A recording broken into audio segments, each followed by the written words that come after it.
I stood up and made a valiant effort to speak, but I couldn't do anything more than squeak. They were all seated around a table, so I wrote on a pad of paper, "Gentlemen, I have lost my voice. I am speechless." "I'll do the talking for you," the president said. He did. He exhibited my samples and praised their good points. A lively discussion arose about the merits of my goods, and the president, since he was talking for me, took the position I would have had during the discussion. My sole participation consisted of smiles, nods, and a few gestures. As a result of this unique conference, I was awarded the contract, which called for over 500,000 yards of upholstery fabrics at an aggregate value of $1,600,000, the biggest order I had ever received. I know I would have lost the contract if I hadn't lost my voice, because I had the wrong idea about the whole proposition. I discovered, quite by accident, how richly it sometimes pays to let the other person do the talking. Letting the other person do the talking helps in family situations as well as in business. Barbara Wilson's relationship with her daughter, Lori, was deteriorating rapidly. Lori, who had been a quiet, complacent child, had grown into an uncooperative, sometimes belligerent teenager. Mrs. Wilson lectured her, threatened her, and punished her, but all to no avail. "One day," Mrs. Wilson told one of our classes, "I just gave up. Lori had disobeyed me and had left the house to visit her girlfriend before she had completed her chores. When she returned, I was about to scream at her for the 10,000th time, but I just didn't have the strength to do it. I just looked at her and said sadly, 'Why, Lori, why?' Lori noted my condition and in a calm voice asked, 'Do you really want to know?' I nodded, and Lori told me, first hesitantly, and then it all flowed out. I had never listened to her. I was always telling her to do this or that. When she wanted to tell me her thoughts, feelings, ideas, I interrupted with more orders. I began to realize that she needed me not as a bossy mother, but as a confidant, an outlet for all her confusion about growing up, and all I'd been doing was talking when I should have been listening. I had never heard her. From that time on, I let her do all the talking she wanted. She tells me what is on her mind, and our relationship has improved immeasurably. She is, again, a cooperative person." A large advertisement appeared on the financial page of a New York newspaper, calling for a person with unusual ability and experience. Charles T. Kubellis answered the advertisement, sending his reply to a box number. A few days later, he was invited by letter to call for an interview. Before he called, he spent hours in Wall Street finding out everything possible about the person who had founded the business. During the interview, he remarked, "I should be mighty proud to be associated with an organization with a record like yours. I understand you started 28 years ago with nothing but desk room and one stenographer. Is that true?" Almost every successful person likes to reminisce about his early struggles, and this man was no exception. He talked for a long time about how he'd started with $450 in cash and an original idea. He told how he'd fought against discouragement and battled against ridicule, working Sundays and holidays 12 to 16 hours a day, how he finally won against all odds, until now the most important executives on Wall Street were coming to him for information and guidance. He was proud of such a record. He had a right to be, and he had a splendid time telling about it.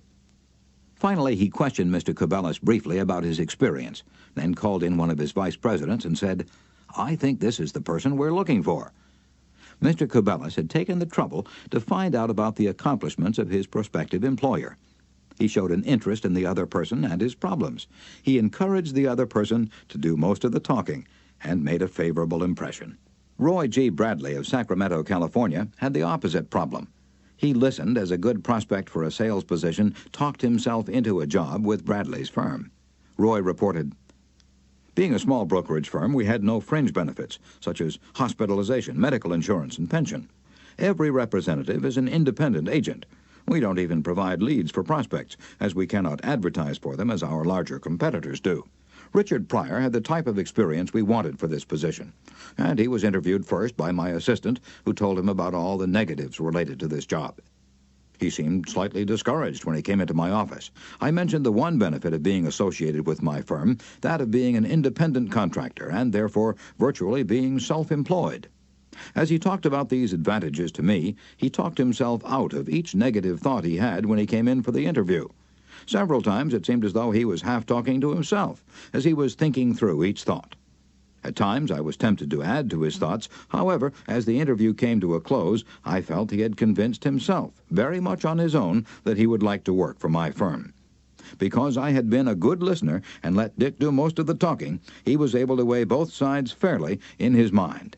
And he came to the positive conclusion, which was a challenge he created for himself. We hired him, and he has been an outstanding representative for our firm. Even our friends would much rather talk to us about their achievements than listen to us boast about ours. La Rochefoucauld, the French philosopher, said, "If you want enemies, excel your friends. But if you want friends, let your friends excel you." Why is that true?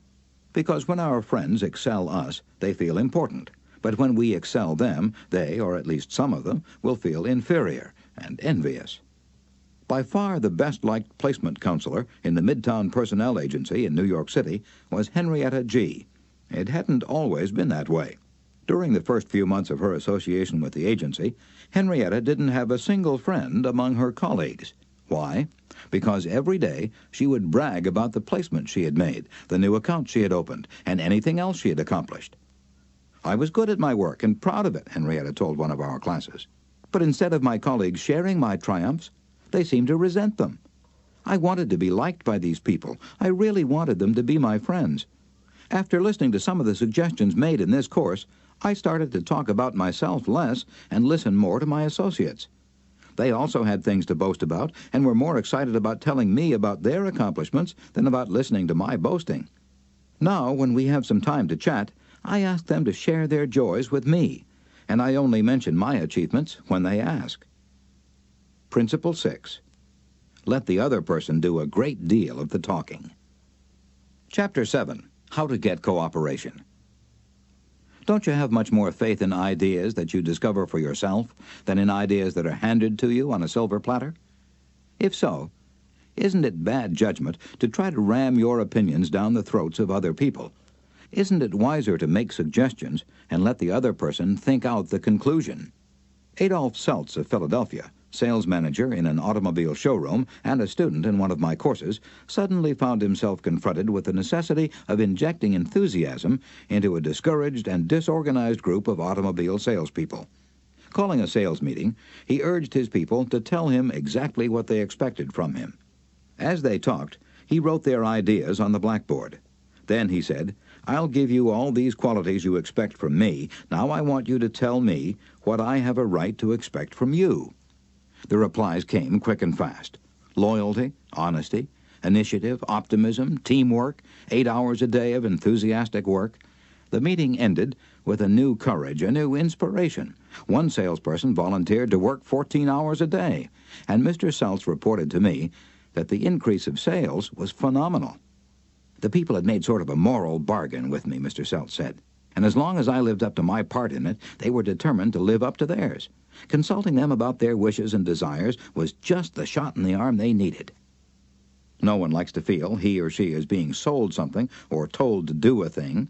We much prefer to feel that we're buying of our own accord or acting on our own ideas.